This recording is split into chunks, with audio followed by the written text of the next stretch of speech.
$47 million.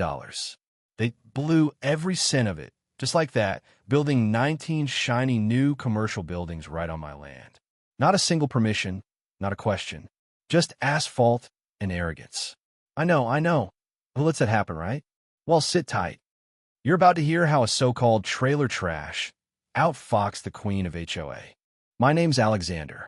If you squint, you'll see the grocery store, pharmacy, coffee shops, brand new strip, all sprawled over my 47 acres in Colorado. The asphalt's still warm under your feet. You'd think I'd be happy. But that screaming you hear? That's Vivian Blackthorne, HOA president. About 3 months back, she jabbed her French manicured finger right at my chest, looked me up and down, and barked, "Get off my land, trailer trash," before I call the cops. That's the moment I knew I was in for a show. Little did she realize I'd owned that deed since 1987. Been chilling in my kitchen drawer, gathering dust and coffee stains. Could have stopped them cold the first day, killed the bulldozers, sent her and her lawyers packing. But where's the fun in that? So, yeah, I played along. Smiled, waved, even brought the construction crew cold water sometimes. Watched them sink every last dollar for 18 months straight. Then, just when the paint was still drying and the ribbon-cutting banners were on order, I stepped up, deed in hand, grinning like a fox in a chicken coop. You know, you can stop a bully fast, or you can hand him a shovel and let him dig the world's most expensive hole. Makes you think, right? Let me rewind. Fill in the blanks. 2 years ago, I was Alexander Wellington, 52, just retired, just lost my wife Sarah to cancer after 3 brutal years that wiped out every penny we'd saved. Chemo, radiation, every experimental thing we could find. Nothing worked. So I ended up broke, grieving, just numb. Honestly, I wanted to disappear. Then, out of nowhere, my great-uncle Silas died. Only met him twice, some wild-eyed hermit at family reunions. Turns out, Silas owned 47 acres in Pine Ridge Valley, Colorado, 20 minutes from the ski resorts. Prime land. But Silas? The man lived like he was hiding from aliens. Filed his deed in some backwoods county office in '87, paid taxes every year, but never built a single thing. His house was a hoarder's fever dream. Newspapers stacked to the ceiling, coffee cans full of bent nails, the place reeking of old grounds and motor oil. Took 3 dumpsters just to make a path through the living room. And the land itself? Overgrown, boundaries as clear as mud, just a busted well and an old septic tank. Most folks would call it worthless. But for me, perfect. I hitched my mobile home to the northwest corner, set up a woodworking shop in Silas's barn, and just hid out.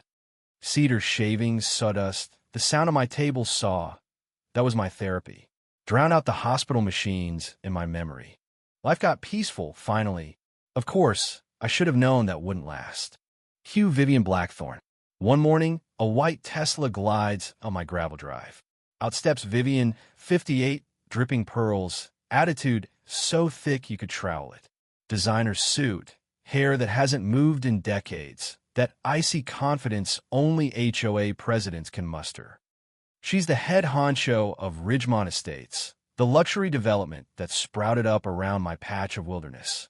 500 homes, $800,000 each, a 47-page bylaw book, $500 fines for mailbox fonts, you name it.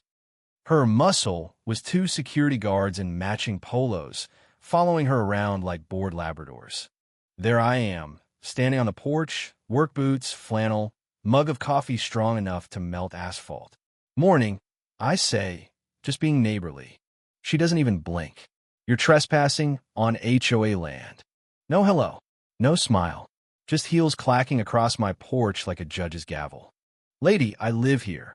She just sniffs. Not for long. Then whips out this glossy surveyor's report, gold seals and fancy graphics. Probably cost more than my truck. Your trailer encroaches 3 feet onto HOA property. That's trespassing, environmental violation, and aesthetic degradation. I nearly spat out my coffee. Her solution? $50,000 settlement or immediate eviction. 50 grand. I didn't have $50 to spare. So I played the defeated old man. Give me 30 days to sort things out. She smirked. Oh, that smile could freeze hell in July. Said, I'm not unreasonable. 1 month. After she left, I grabbed Uncle Silas's coffee-stained, crayon-drawn property map and walked the lines.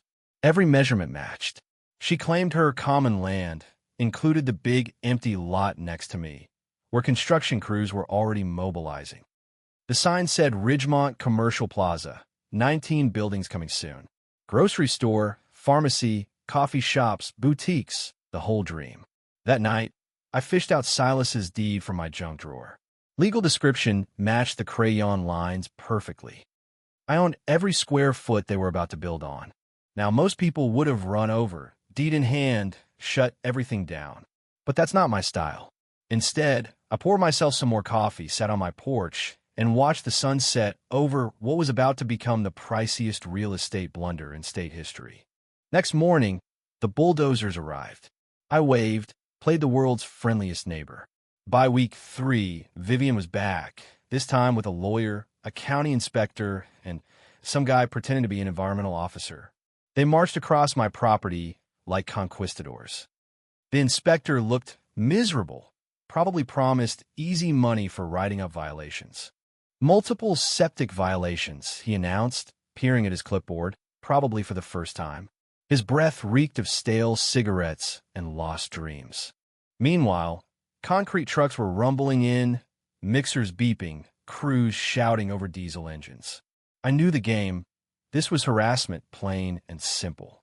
Vivian's lawyer, sweating through his oversized suit, offered to settle all violations for $25,000. I remember what my old mentor taught me. If they're desperate to close fast, they're hiding something expensive. So I nodded, played along. I'll pay it. Need 90 days to cash out my retirement. Vivian lit up, thinking she'd finally broken me. 60 days, she said, smelling blood. We shook hands, her grip limp as week-old lettuce. But I wasn't folding. I was just buying time while their bills climbed higher. That afternoon, I wandered over to the job site. Met Javier Rodriguez, the foreman, big guy, calloused hands, offers me a cold Coke from his cooler. You the neighbor everyone's talking about? Guilty as charged. He's polite, calls me El Jeef Trenilo, the quiet boss. Every morning I stroll through. Workers wave like I own the place. The irony tastes better than the coffee. By month 2, Vivian's on a media blitz. Local papers run her picture next to my trailer. Economic revitalization, she says, posing with that practiced concern, waving her hand at my eyesore. I raise my mug in a mock toast, background actor in her photo op. Meanwhile, steel frames rise, tradesmen swarm in, millions spent every week. Every step, I'm documenting everything. Permits, progress reports, photos, even the insults. Week 8, they come back with new violations. My woodworking shop supposedly breaks zoning rules that didn't exist a month ago. 15,000 in retroactive business permits. I play the beaten man, promise to shut down by myself 2 weeks. Vivian's practically purring, convinced victory's close. I clear my workshop out, but only to make room for a different kind of project, my war room. Photos, permits, the deed, everything organized on the barn walls. Every morning, coffee on the porch, watching buildings worth more than Powerball jackpots rise on my land. By month 4, Vivian's confidence goes nuclear. She sent the fire marshal. Poor guy, looks like he just wants to eat donuts and forget his troubles. Safety risks, chemical storage, improper ventilation. But my barn is cleaner than most kitchens. 15 grand in safety upgrades, he read from script. I say, no problem. Need permits, though. That'll take 60 days. More delays. More money sunk. Every day I watch them dig deeper. The beautiful thing? Every dollar invested, every nail driven, it all adds to my claim. By summer, she's pre-selling grand opening tickets. $500 a head, governor invited, orchestra booked. I buy 2, just for the spectacle. Week 20, another inspector, structural concerns, liability issues, wants me out temporarily, 6 months. I nod, smile, let them keep building. Their money, not mine. But Vivian's pressure turns personal. Complaints about my generator, welfare checks, false claims to the post office. Even tries to classify my home as an abandoned vehicle. That's when Officer Martinez drops by, looking weary. Someone says your trailer's abandoned. I hold up my coffee mug. Does this look abandoned? He laughs, then tells me something interesting. She was disbarred for real estate fraud back east. Connecticut. Suddenly, the game's bigger. Construction hits the home stretch. $35 million invested. Store signs up. Training scheduled. She's on magazine covers, rural visionary, posing like Moses parting the Red Sea. Then one night, someone cuts my main power line. A clean, professional job. Cameras catch her Tesla. Of course, proving it is another story. She's getting desperate. Monday, she files for a restraining order, claims I'm threatening the neighborhood just by existing. The judge isn't having it. Mr. Wellington enjoys full property rights. Vivian storms out. I make the call I've been waiting for. My lawyers in Denver are giddy. This is the cleanest property case we've seen in decades. Janet Carmichael, sharp as a razor, lays it out. I could stop them now, or wait. Let them finish, make every dollar recoverable damages. Let's wait for the grand opening, I say. Maximum humiliation. Maximum payout. While they finish up, I dig deeper. Old survey records, county clerk files. Turns out, every permit, every plan, it all references property lines that don't exist. My professional surveyor, Mike, stakes out the lines, proves the entire project's on my land. No mistake, this was deliberate. I rally the troops. Javier, the foreman, starts passing me paperwork, construction photos. Even the workers start pointing out the corner cutting. Unions can spot a shoddy job a mile away. My evidence pile grows. Then, jackpot. FBI opens a file on Vivian. Turns out she's done this before. 15 confirmed victims across 4 states. $23 million in damages. Now she's facing federal racketeering charges. State inspectors show up, find missing environmental filings. Construction is shut down, fines stack up. She tries to bribe officials, caught in a sting for 20 grand. Then spreads rumors that I'm running a meth lab for my workshop. The whole town laughs. Officer Martinez checks in, finds nothing but woodworking tools and legal files. Finally, the project is complete. $60 million retail paradise, every store, every sidewalk built on my dirt. Grand opening, 800 tickets sold, governor on the guest list. Vivian's last move? Anonymous LLC offers me 300 grand to walk away. I nearly choke laughing. Then it gets ugly. Someone throws a brick through my window, douses my home with kerosene. Security cameras catch her Tesla. Arson attempt. Vivian skips town. Cops find her car at the airport. She's running. The HOA panics, cancels the project, tries to erase their tracks, but it's too late. Media rolls in. Sarah Finley from the Denver Post sets up on my porch. Courthouse day. Janet, my lawyer, stand at the podium with all the evidence. Cameras everywhere. We're here to prove this entire development sits on land illegally taken from my client. I step up, hold Silas's deed. My paranoid old uncle bought this land in '87. Paid taxes for 36 years. They tried to bully me off it, but every day they built made my case stronger. And then, perfect timing, Vivian, in handcuffs, orange jumpsuit, flanked by FBI, dragged in for the cameras. Tries to shout about conspiracy, but Agent Rodriguez calmly reads off her charges. Arson, fraud, racketeering. Cameras drink it in. Janet's voice cuts through the noise. My client owns this land legally. All construction constitutes $60 million in property theft. Vivian pleads, I'll give you 50%. I lean in close. Vivian, I already own 100. Thanks for building it. Her scream echoes off the courthouse walls. Applause breaks out. Justice mountain style. 6 months later, I stand in the same courthouse for the settlement. $87 million. Vivian gets 25 years federal time. Her victims in Connecticut finally get justice. FBI seizes her accounts. But for me, the win isn't just money. I keep my promise to Sarah, set up a cancer research fund in her name. $20 million to the university. The rest? I turn Uncle Silas's land into a community park, forever safe from HOAs and bullies. The shopping center?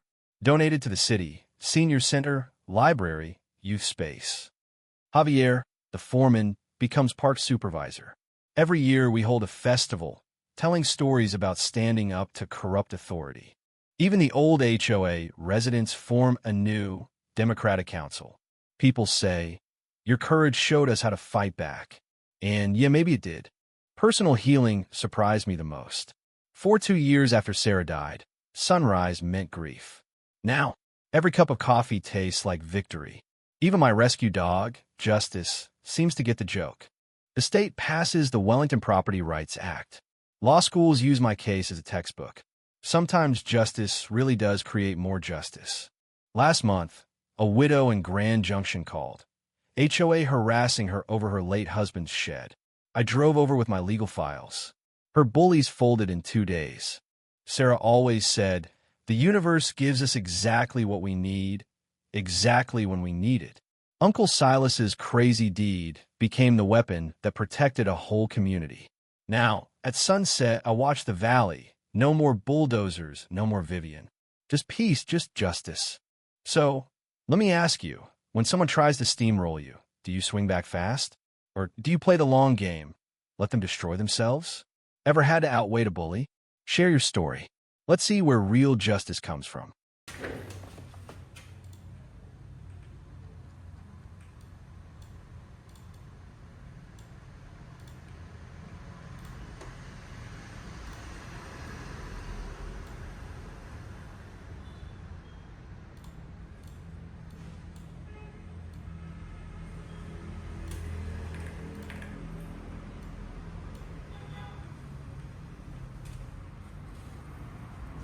Cảm ơn tất cả các bạn đã xem video.